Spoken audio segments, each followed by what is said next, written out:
So as part of upgrading the transmission cooling system on my B1500 Ram wagon to make it tow worthy, is I wanted to not only address the transmission line leaks but add an auxiliary cooler, which this little van didn't have.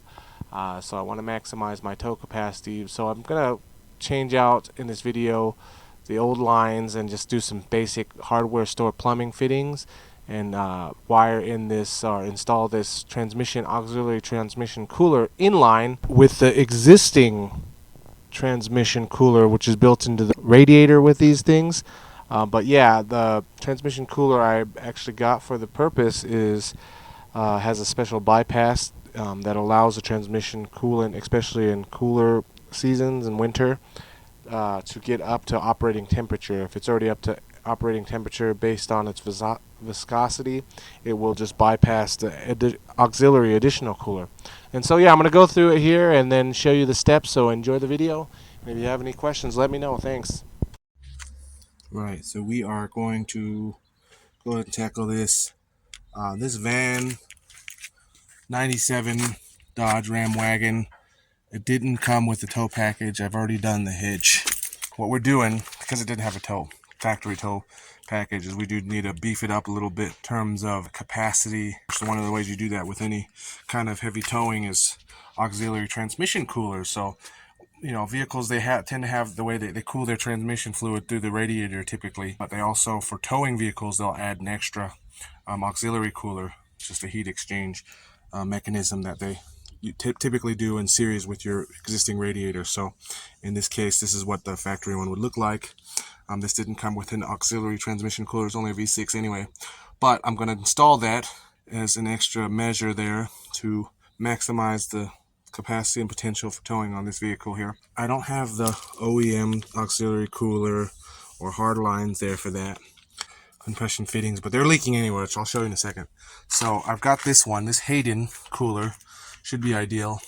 Paid about 50-60 bucks for it, but this one is ideal because it's not only heat exchanger, it has a bypass, a pressure bypass on it, ideal for colder climates, so that'll work perfectly. But basically, you can overcool your transmission fluid, especially in the winter, and the way this one does is it works by based on the pressure and the viscosity of the fluid, and which is directly dependent on the temperature. It has a design where it will have a bypass, so if the coolant is already cooled to spec coming from the radiator before returning to the transmission, it's not going to overcool it. It's just going to literally bypass.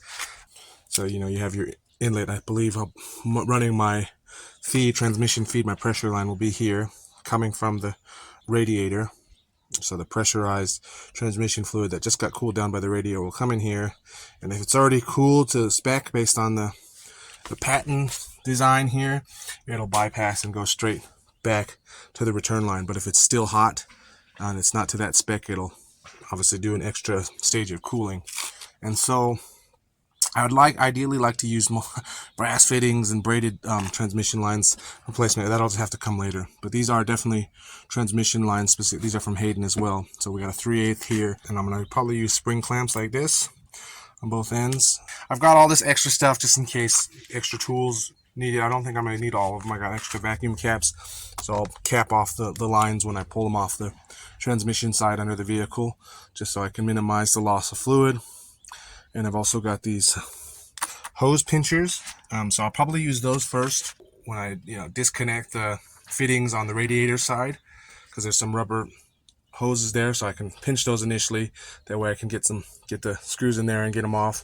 And I've also got wrenches. I'm not sure how tough they're going to be to get off, but I've got vice grips. I've got a adjustable wrench there. This is for the grill. I'm going to have to remove the grill as well to get to the radiator. Got some channel locks and some pliers. Hopefully will do it. I don't think I'm going to need any tube bending, but if I do need to cut the hard lines, I don't want to. But depending how easy or difficult it is to get off these initial fittings, these leaky fittings and the threads. And also another thing I have that I need to, that's part of the job we'll be needing is, of course, my book, just to see which ones are the return line, which are ideally is, where is it?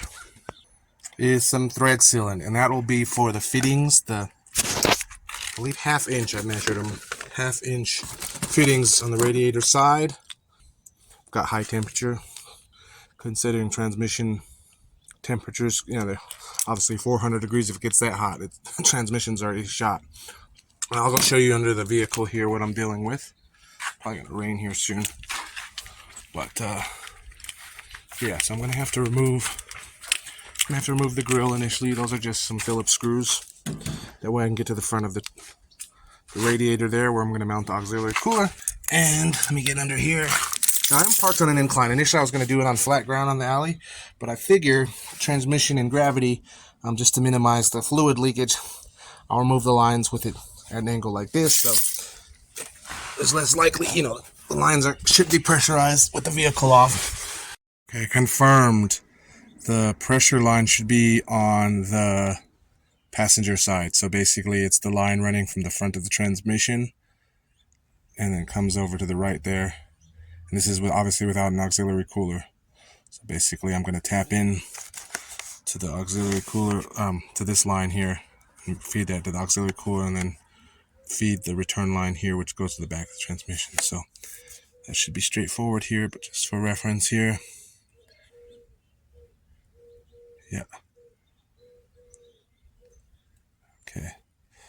Just for future reference in this book, it's in the system, because if you go to the transmission section of this, it only talks about the auxiliary cooler plumbing, but not the standard, which is this here, without an auxiliary cooler, just the radiator built-in one.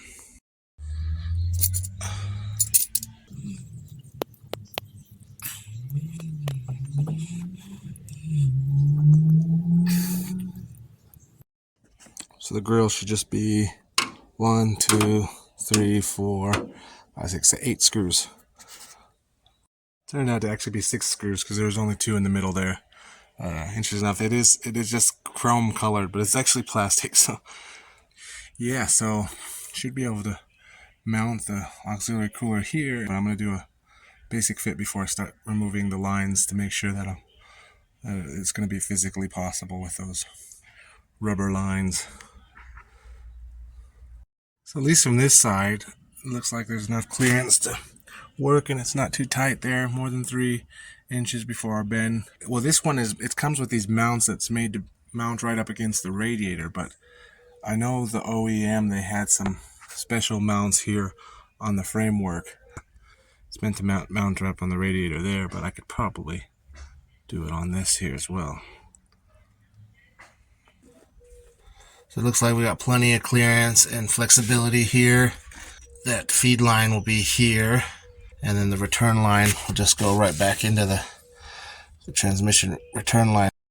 Okay, so the problem with using these supplied mounting sticks directly against the radiator is they have locking tabs on the backside, so I can't easily access the back of the radiator with from the top here. It's very little clearance. I don't know, I'm a little bit iffy about mounting this right up against the radiator like this. It's probably maximum effect, but I believe I can get away with riveting it here.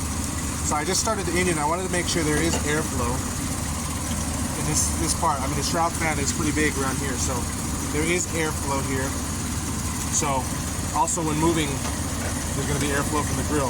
The only thing I need to check before I start drilling holes for the rivets is that this will be able to hold with the grill in place, and I'm not obstructing anything I can't see. So I'm going to zip tie it real quick, and then just dry fit the grill and make sure that it'll sit there. And then I can rivet. I can do 4 holes there, and later I can come back with some metal brace here to reinforce it, and rivet to the top of somewhere here, or drill to the top.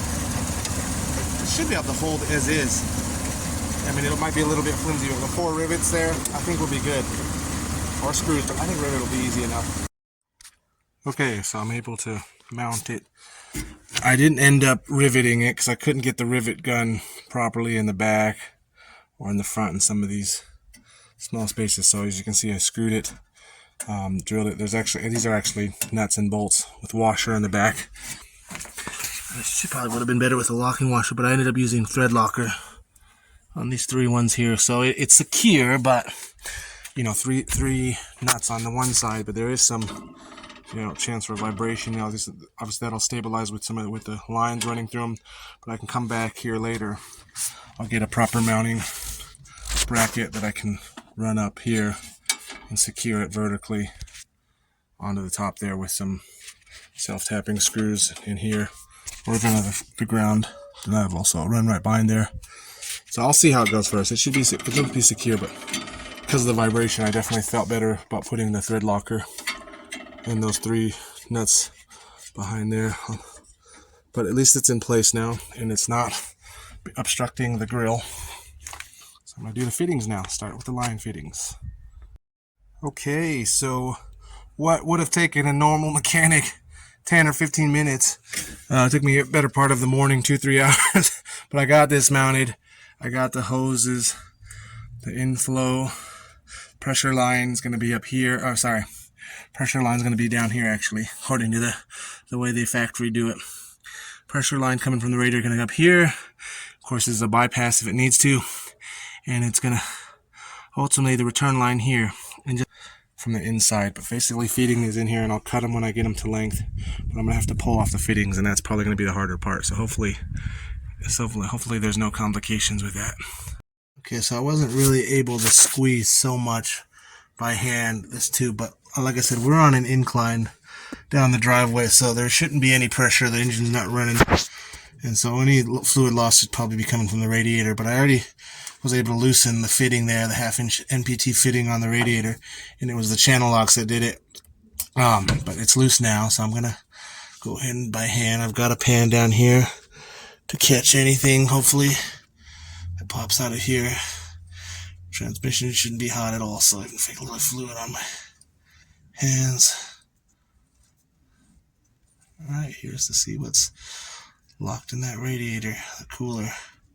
This is the pressure line here, coming from the transmission, feed line as they call it. Oh, that's pretty deep. Okay, so yeah, we got some transmission fluid there. Right in the oil, that's just from the radiator. So hopefully there is some there too. But it shouldn't be a lot. Like I said, we're on a hill. Alright, so it looked like there was some kind of red color thread locker, so it's probably Permatex red or orange there. But anyway, after much trial and error, we finally got everything working. I mean, the cooler wasn't too bad. That was actually the easy part, getting everything mounted. Got this extra there, and mostly using the spring clamps like there, but I've got a few of these injector clamps that work pretty good there. But the main issue was actually under the vehicle with trying to get all these other tranny fittings and the old fittings and trying to make them work. In the end, what we did is we used these brass fittings, hardware store fittings. You know, the auto parts shops, they didn't have the right 1/2-inch NPT. It's actually 1/4 inch for your other standard plumbing fitting as far as the diameter is concerned. It's got some thread locker on there and just basic transmission rubber hoses, and hopefully it holds out. It's holding out so far. Took it for a test drive, let it warm up, filled it up. I lost about, fixing this 4 liters of transmission fluid. It just leaked gradually while I was trying to fix this, over getting all the parts right, because it was leaking, it was splashing. And so I'm going to put the grill back on, but yeah, Ace Hardware safety on this one. Probably find some proper NPT fittings, get one with a T, so I can run a transmission gauge. And I'll use these heater hoses as well to protect it there from chafing going into the port. But yeah, this Hayden one should work good. Hopefully we don't get any leaks or hoses bursting off. And I'm happy with the results so far. Rest and focus on other things for now. 2 days job for me. Should have taken like 20 minutes, an hour max, but many hours getting this right, and all that. But yeah, it's done. And so yeah, it shows you hardware store fittings will work. I don't know for how long. They're brass, so they're made to handle heat and pressure.